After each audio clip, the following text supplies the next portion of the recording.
Hi, welcome to A Foreigner in the Philippines.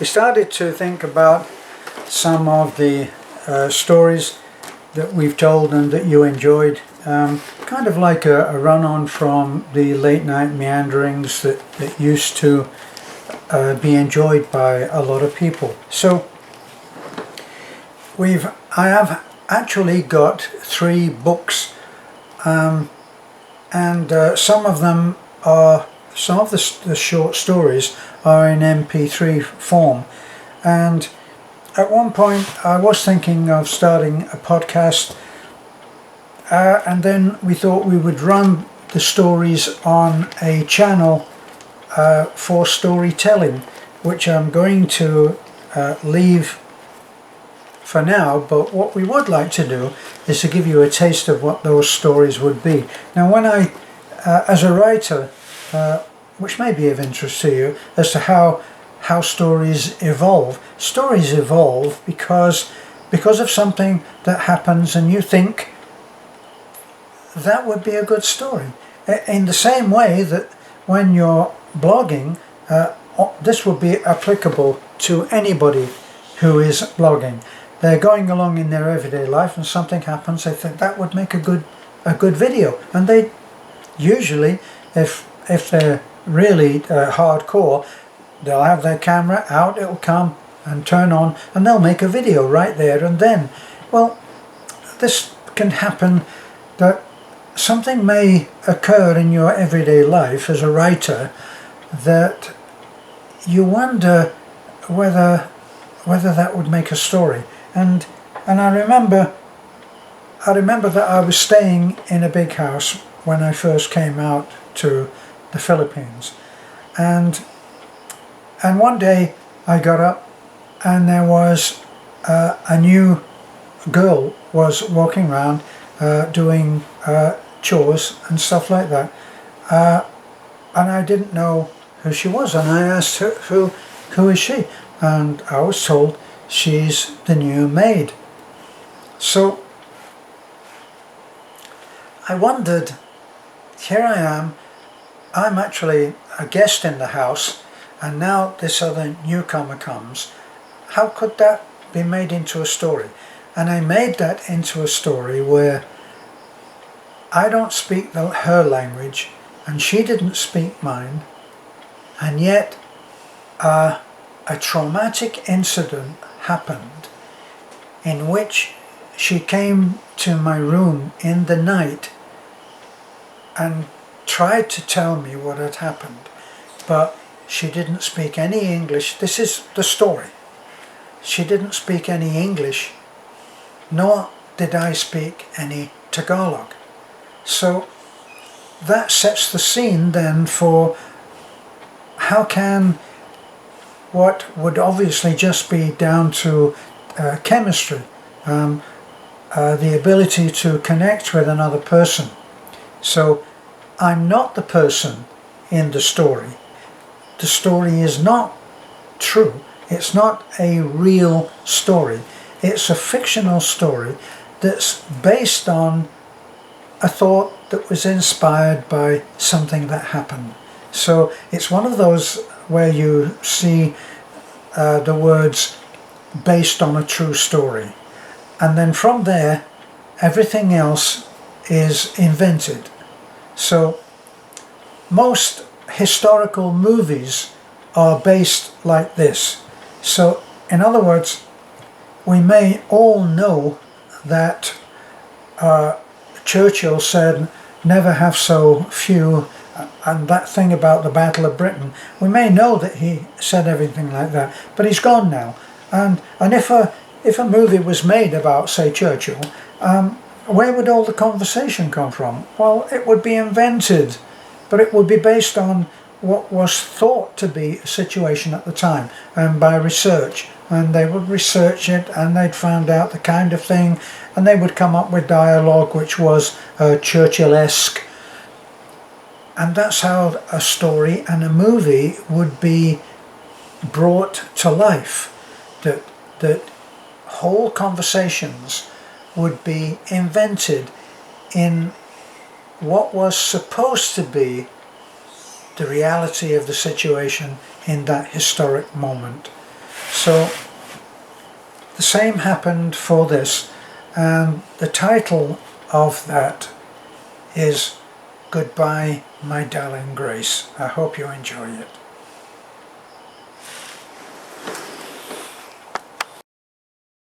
Goodbye, My Darling Grace by Terence Flannery. A knock so soft it did not want to be answered brought him to his bedroom door. He had fallen asleep with a book, and it was long after midnight in the big silent house where he was staying as a guest. There in the dim light of the hallway stood Grace, her eyes swollen with tears and face crushed with grief. He stepped back as she flung herself into his arms, sobbing, "Silver, Silver." This was a new voice he was hearing, not the playful, carefree voice he was used to whenever he had seen her in the house, but still holding him with her huge liquid eyes. There was an innocence and serenity about Grace that needed no words. He had first seen her when he came downstairs early that morning, as she was cradling an aged grandma on the couch in the huge living room. He assumed she was a relative he had not yet met, and said hello. She only smiled without speaking. After passing her several times later with only more smiles to show, and still not knowing who she was, he had finally asked her, half jokingly, "Do you speak? Can you speak?" She killed his wit with the slightest of nods. "Do you speak English?" he asked. She shook her head and parried, "Tagalog?" His turn to say no. So they would rely on smiles, it seemed. Later in the kitchen, he laughingly asked Joy, "Who is this person?" his chin jutting a little in the direction of Grace, who was across the room giving water to Grandma. Joy told him, "She's the new maid, Grace." Curiously, he asked Joy, "Does she know who I am? Does she know my name?" Joy tells him, "She calls you Silver because of your eyes. She says they're silver grey." It's as close to an introduction as he will get, and the exchange of smiles continues through the morning.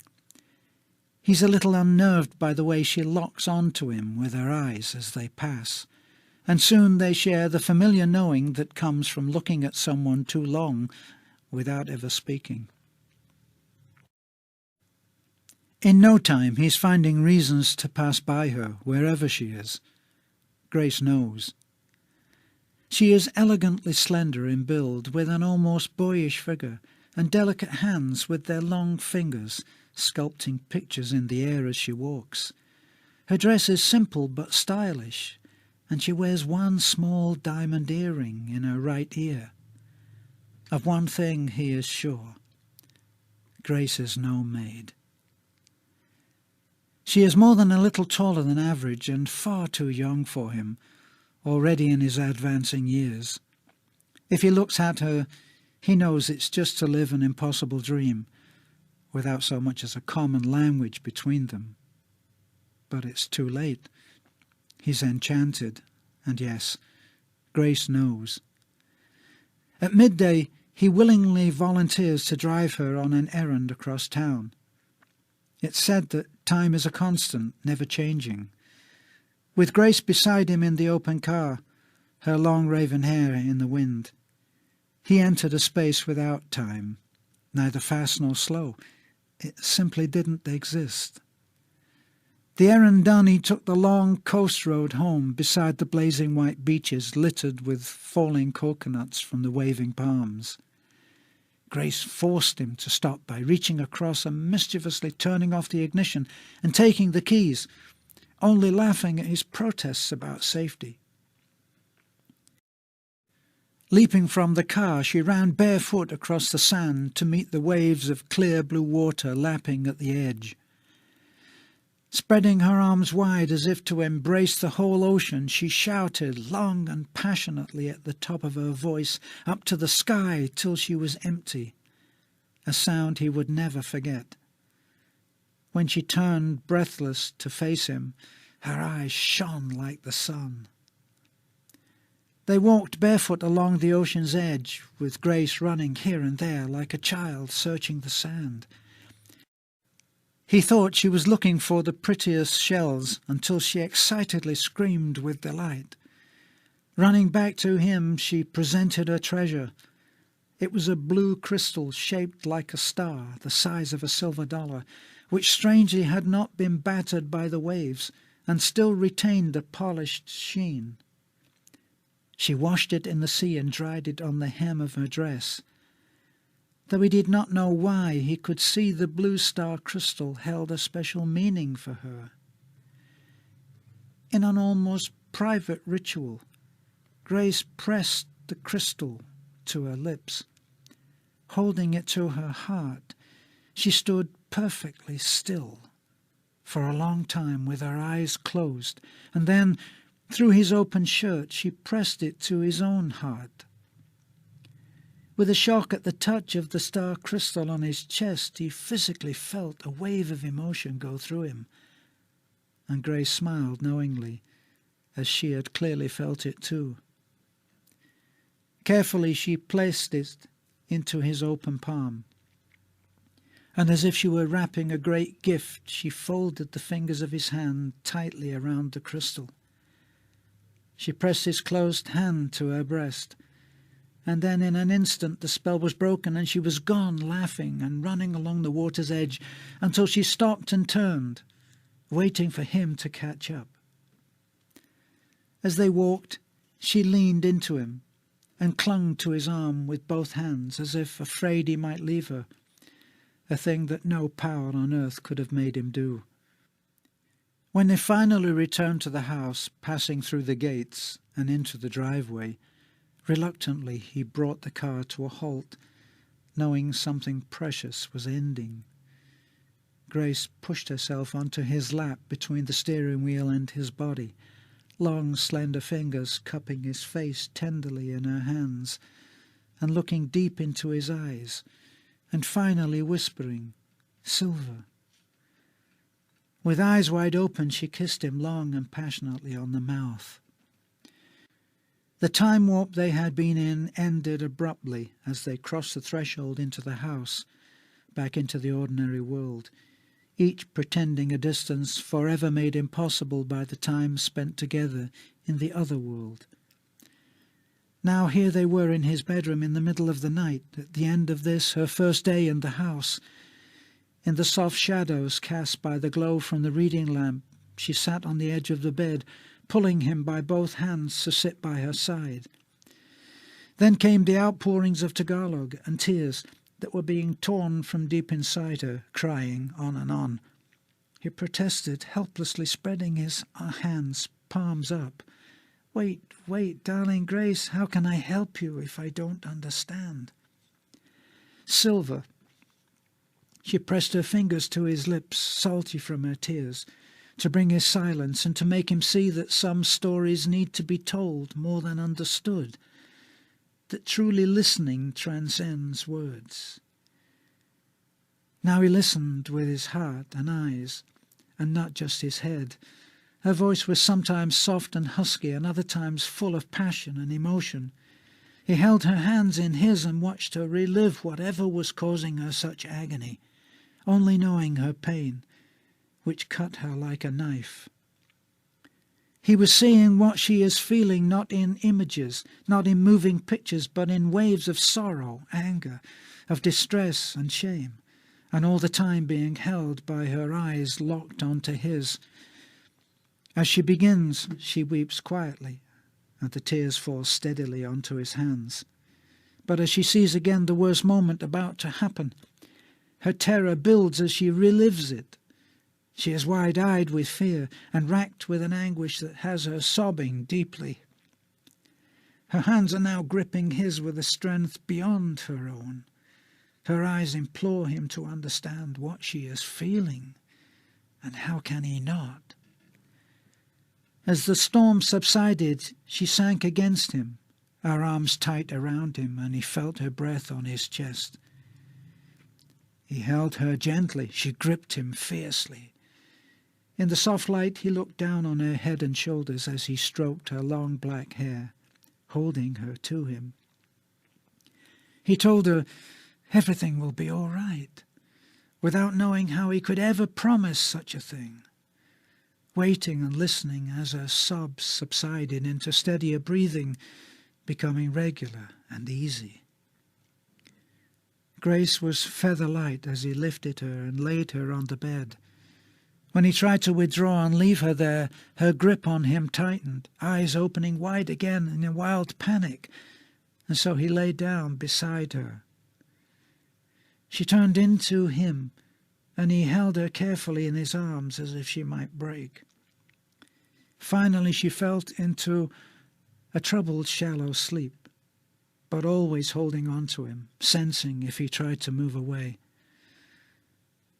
Then came a need, as she opened and drew him in, her open mouth searching for his.